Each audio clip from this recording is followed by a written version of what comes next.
Supplementary అవకాశం ఇచ్చినందుకు. ఈ మంత్రివర్యులు ఇంకెంతంత ధనం అవసరమో వివరంగా చెప్పడం జరిగింది. నేను దాని గురించి ప్రస్తావించకుండా నేను ఒక క్వశ్చన్ ఏంటంటే, క్రీడలు అనేది చాలా అవసరం విద్యార్థులకి. ప్రభుత్వ పాఠశాలల్లో నేను చాలా పాఠశాలల్ని సందర్శించడం జరిగింది గత ఒక నెల రోజులుగా. మంచి ప్రాంగణాలు, 1 ఎకరం మొదలుకొని 5-6 ఎకరాలు వరకు కూడా క్రీడా ప్రాంగణాలు ఉన్న జిల్లా పరిషత్ పాఠశాలలో నా నియోజకవర్గం ఉండి నియోజకవర్గంలోనే సుమారు 35 ఉన్నాయి. సరైన ప్లే గ్రౌండ్స్ ఎక్కడా లేవు.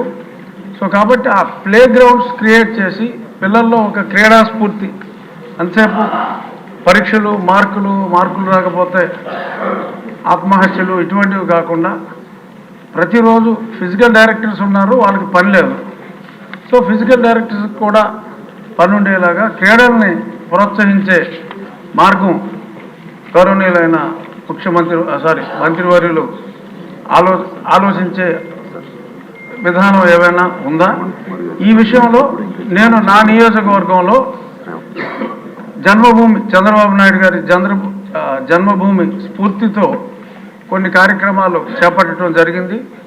ప్రజలే ఆ ప్రాంగణాన్ని మంచి పర్యావరణం ప్రేమికులందరూ చక్కని మొక్కలు కాదు చెట్లే తీసుకొచ్చి కడియం నుంచి నాటి అన్ని కోర్ట్స్, ఆడపిల్లలకి ఖోఖో కానీ టెన్నికాయిట్ కానీ, మగవాళ్ళకి వాలీబాల్, షటిల్, ఇటువంటి ప్రాంగణాలని ప్రజలే క్రియేట్ చేసుకుంటున్నారు. అంటే ఇంకా చాలా వేల కోట్లు కావాలన్నారు కాబట్టి అన్ని వేల కోట్లు అవసరం ఉండదు.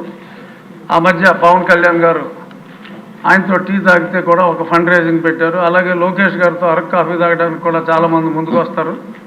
సో ఆయన అలాంటి కార్యక్రమం ఏదైనా పెట్టే ఉద్దేశం ఉందా అని క్వశ్చన్ రూపంలో అడుగుతూ, ఆయన స్ఫూర్తితో చాలామంది ఈ స్కూల్స్లో ఈ క్రీడల్ డెవలప్మెంట్కి అంత తొందరగా బెల్లకొట్టేయచ్చు సార్ అని అంత సమయం తీసుకుని అనుబంధం జస్ట్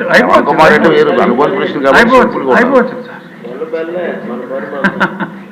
సో ఇటువంటి ఆలోచన చేస్తే లోకేష్ గారి స్ఫూర్తితో అన్ని ఊర్లలోనూ ఎటువంటి ధనం అవసరం లేకుండా వాళ్ళే చేసుకుంటారు. ఆ క్రీడా స్ఫూర్తి అనేది చాలా అవసరం కాబట్టి గౌరవనీయులైన మంత్రివర్యుల్ని ఆ దిశగా ఆలోచించమని కోరుకుంటూ మరొకసారి సమయం ఇచ్చినందుకు ధన్యవాదాలు. నరేంద్ర గారు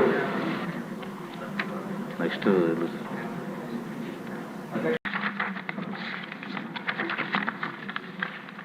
మొదటి విడత కింద 15,713 పాఠశాలల్లో ఈ కార్యక్రమం చేపట్టడం జరిగింది. కానీ మొదటి విడత పూర్తి చేసడానికి ఇంకొక 880,39,00,000 రూపాయలు అవసరం ఉంది. రెండో విడత కింద 22,311 పాఠశాలలో పనులు చేపట్టడం జరిగింది. కానీ ఇది కూడా పూర్తి చేసేదానికి 3,907.75 కోట్ల రూపాయలు అవసరం ఉంది. మూడో విడత కింద 14,845 పాఠశాలల్లో ఎలాంటి పనులు ప్రారంభించలేదు. ఆ పాఠశాలలో ఈ కార్యక్రమం పూర్తి చేసేదానికి 3,088 కోట్ల రూపాయలు అవసరం ఉంది. రెండో ప్రశ్న వివరాలు. నిధులు కేటాయింపులు ఖర్చులు ఎనెక్షర్ 1లో జతపరిచాం. మూడో ప్రశ్నకి సమాధానం. గత ప్రభుత్వం 900 కోట్ల రూపాయలు పెండింగ్ బిల్స్ పెట్టడం జరిగింది. ఈ కార్యక్రమం పూర్తి చేసడానికి 7,877 కోట్ల రూపాయలు అవసరం ఉంది. గత ప్రభుత్వం ఈ కార్యక్రమంలో చేపట్టిన ప్రభుత్వ పాఠశాలల్లో 72,117 విద్యార్థులు సంఖ్య తగ్గుతాం కూడా జరిగింది.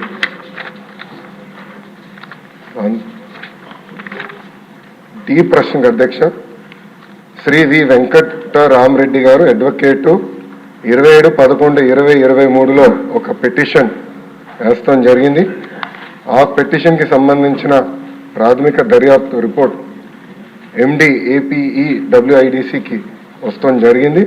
కానీ ఫైనల్ రిపోర్ట్ ఇంకా రావాల్సిన అవసరం ఉంది. ఈ ప్రశ్నకి సమాధానం ఫైనల్ రిపోర్ట్ వచ్చిన తర్వాత యాక్షన్ తీసుకుంటాం అధ్యక్ష. శ్రవణ్ కుమార్ గారు.